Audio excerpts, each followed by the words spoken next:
Եթե անդրադառնանք Հայաստանը սփյուռք հարաբերություններու վերագառուցման,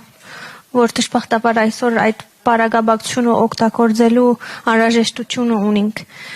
նամանավանդ այսօր երբ կտեսնենք աջող խզումը, որ գա Հայաստան եւ Սփյուռքի միջև, ինչպես պիտի վերագանքնեք վստահությունը եւ ստեղծեք երկկողմանի այդ գաբը, որ հայրենադարձները նաեւ գրնան հանդիսանալ գամրջող օղակ եւ ոչ սովորական դիտորդ։ Տեսեք, երբ որ խոսում ենք Հայաստան-Սփյուռք հարաբերությունների մասին, վերջին տարիներին շատ ակնհայտ է, որ Հայաստան-Սփյուռք հարաբերությունները ոչ միայն չեն բարելավել եւ զարգացել, այլ էապես խզվել են։ Այս վարչախումբը երբ որ եկավ իշխանության, առաջին գործը արեց, որ Սփյուռքի նախարարությունը լուծարեց։ Այնուհետև նշանակեց Սփյուռքի հանձնակատար, որը շատ հաճախ նման է կամ տպավորություն է կամ դա կարող է եւ իրականություն է Բաքվի հանձնակատարն է Սփյուռքում։ Շատ հետևողականորեն պայքար են մղում Սփյուռքում հայկական ավանդական կազմակերպությունների դեմ։ Դուք հիշում եք նաև, որ այս վարչախմբի պարագլուխը ընտրվելուց հետո շատ ուղիղ հայտարարեց, որ Սփյուռքի ավանդական կառույցները այլևս ավելնոր տողակ են։ Կարելի է հեռախոսով, լայվով ուղիղ աշխատել Սփյուռքի հետ։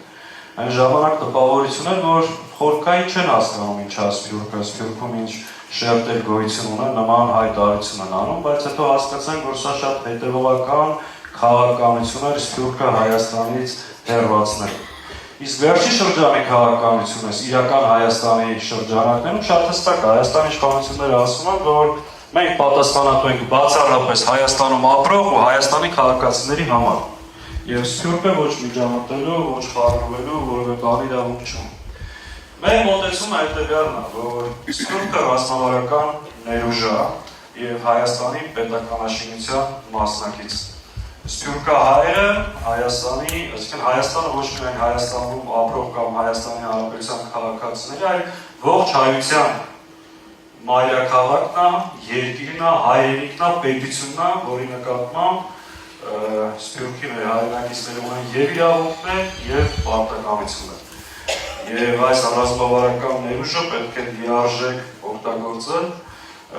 Հայաստանի վերաշինության, կառուցման, զարգացման եւ այդ պոտենցիալը լիարժեք հնարավորություններից օգտվել։ Այս իմաստով մենք ասում ենք, որ Սփյուռքը Հայաստանի համար ունի կենսական նշանակություն, կենսունակության աղբյուր է ու հակառակ։ Հետևաբար այս իշխանությունների ճանապարհելուց հետո նախագահը ներկայացրեց 98-ից 2008 թվականների ինչ կտրուկ շրջադարձ տեղ ունեցավ եւ Սփյուռքահայերի Հայաստան շատերը վստահ են, որ հիմա նայենք այդ տարիներին ամենից մասը նաեւ վերադարձել եւ իջայլոց էլի մի լավ բան հետաքրքիր տեղի ունեցավ, երբ որ ընկերներից հայրենադարձներից մեկին ասեցի վաղ հրավիրում ենք հանդիպման հայրենադարձների հետ, ասաց ես արդեն հայաստանցի եմ։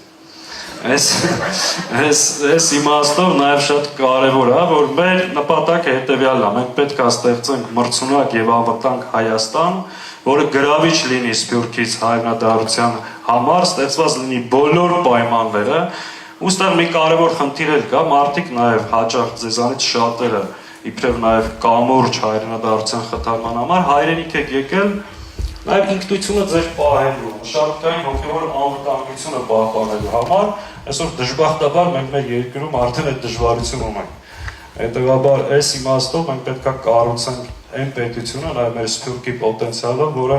գրավիչ լինի ու հայրենադարձության խթանման համար հատուկ ծրագրեր իրականացնի։ Մի հատ էլ ասա ինչ է ասում այսօրվա իշխանությունը Հայաստանի Հա, իր բանը հետևյալն է, որ Հայաստանի Հանրապետությունում ապրող Հայաստանի քաղաքացիներ ու շատ ուղիղ է հայտարարել, որ գործ չունի։ Հիմա ես ուղղակի ավելացնեմ, այն ժամանակ իմ բանաձևը ուրիշ էր եւ բոլոր հանդիպումների ժամանակ ես դա ուղղակի հայտարարում էի, որ Հայաստանի նախագահի իշխանությունը տարածվում է Հայաստանի տարածքի վրա եւ քաղաքացիների վրա։ Բայց պատասխանատվությունը Հայաստանի Հանրապետության նախագահի ամբողջ հայության առջև է։ Այս է եղել բանաձևը եւ այս բանաձևով ենք շարժվել։ Տարբերությունը կարծում եմ հսկայական է եւ արդյունքն էլ է նկատելի։